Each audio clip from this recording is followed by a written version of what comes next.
At the International People's College, we live together with more than 100 people from all over the world. We experience a lot of differences in our habits, thoughts, and everybody has had already a lot of questions about their culture. But still, there are some questions that we would like to ask, but maybe we don't dare to.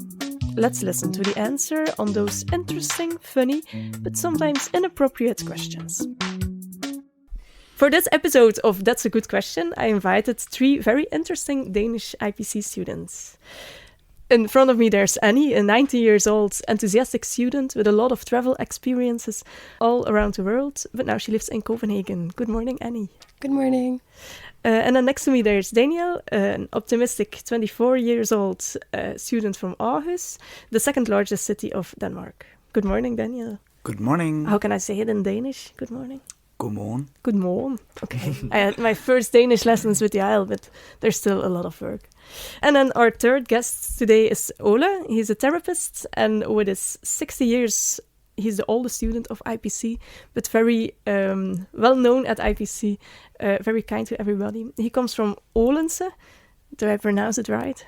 Yes. I paid a lot of attention in the class. That's good. It's the city with the largest area of Denmark. Hello, Ole. Hello. The most IPC students are for the first time in Denmark now. They get to know the Danish culture a little bit, even in this multicultural environment. And they experience a lot of differences. Some fellow students have still some questions for you, and this is the right time to get their answer. Why do Danish people eat a lot of potato every day? There are a lot of questions about food. I had to select some. Fair enough. What's the thing with the potatoes? I mean, they just taste good. It's just not in our culture food, especially for Christmas. We have sweet potatoes. We have the caramelized potatoes as well, and normal potatoes. It's just something we love to eat. Okay. Yeah.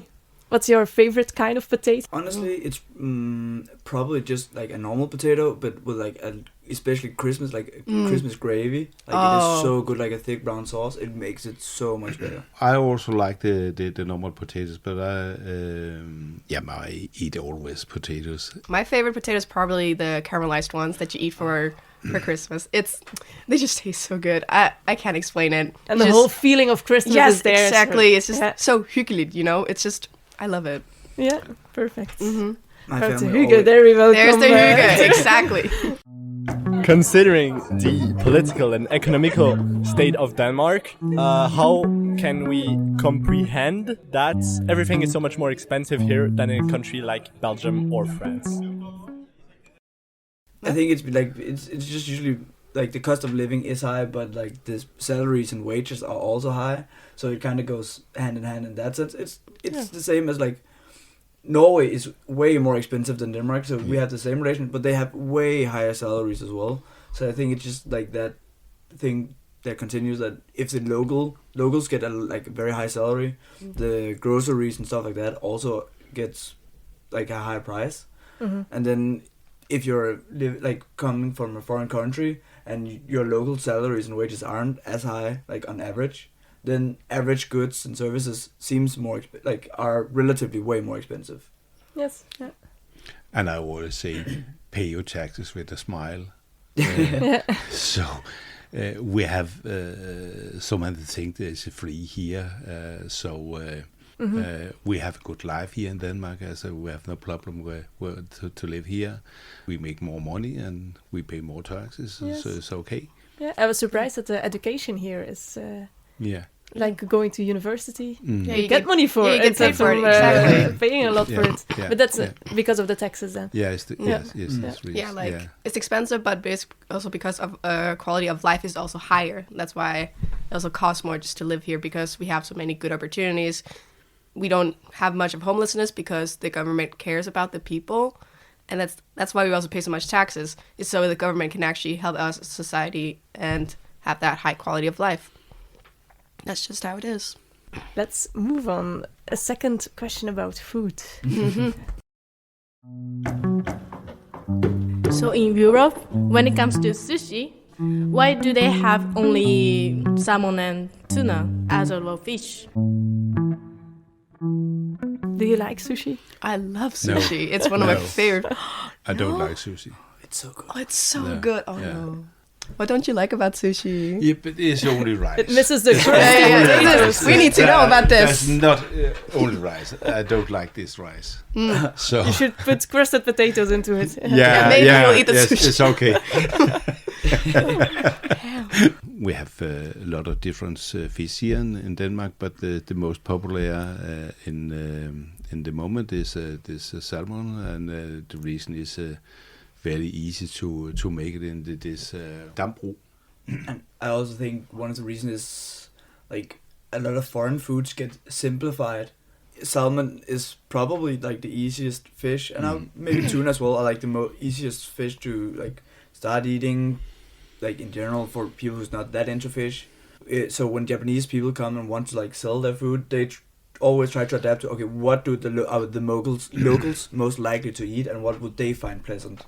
So that's why like a lot of it is salmon and tuna, would I guess. In your country, what are people afraid of? That is a pretty good question. Yeah. We are afraid of losing handball. Oh, losing in handball. Yeah, that is fair as well. Yeah, no. Is that the biggest sport in Denmark? Yes. Handball? Yeah, it's a very big sport. Football, but handball, like I don't think there's a lot of countries where handball is as big as it is in Denmark. Like it is very popular. Yes, in Iceland. And Iceland, Iceland is yes. very big Okay. in Iceland. Yeah. So But that's they're your big competitors. handball enemy. Yes, Yes. that's who they are. Yeah. But actually, maybe like also the future. I think like a lot of young people are starting to realize like having actual climate fears. And a lot of young people are like protesting about that because they don't feel like they feel insecure about their future because they don't feel like governments and stuff take it seriously enough. So like in Danish, like klimanøl is a very common phrase for saying like the government is not doing enough. So I think that's maybe something. What's your favorite curse word in another language than your own? We have so many options though. Okay. We Danes, we love to curse. Many options, I mean, again. we always say fuck, but that's like that's the Okay. English. I But think maybe røvhul is Røvhul, like, yeah. I think it's I don't know. yeah, that's pretty good. I don't know. Which for the non-speaking Danish listeners, it's asshole. Just at the Okay. Danish version of saying asshole, but But I use well a lot of times. I use fuck.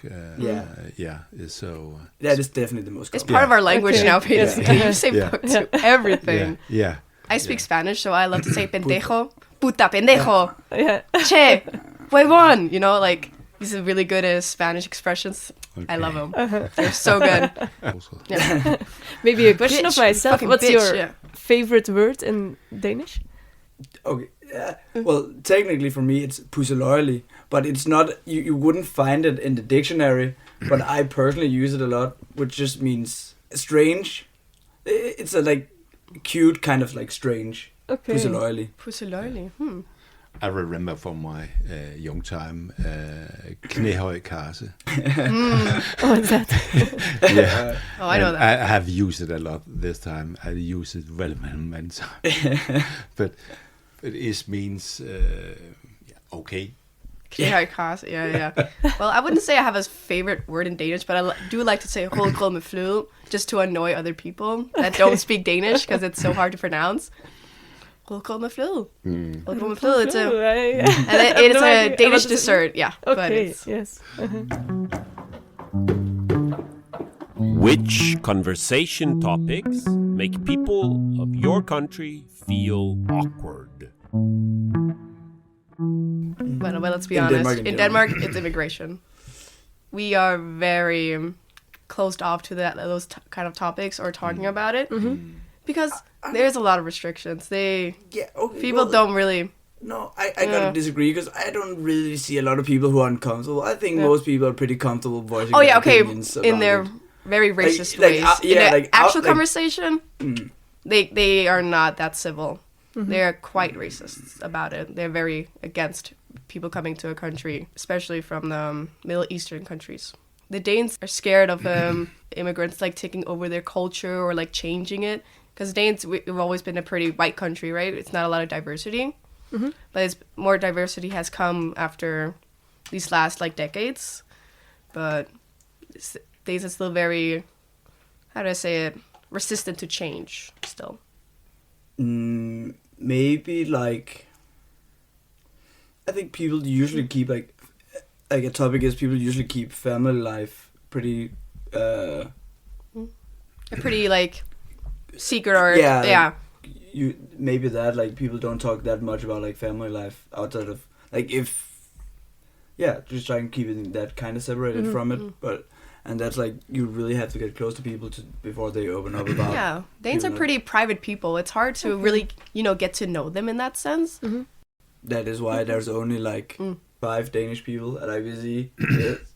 Otherwise they prefer just taking the Danish schools. Stay with what they know. Stay with the Danish people. Like again, Danes sometimes have a hard time getting out of their comfort zone because they're just always used to it being the way it is. They're very brave here. The 5 Danish students at IPC. And for us, it's very nice that there are Danish students as well. Too. Then the only thing for me is to say thank you very much to come here in our studio and to answer all those questions of your fellow students. Thank you for inviting us. Yeah, thank you. Thank you. Quite fun. I enjoyed it. Yeah. Yes. Bye. Bye.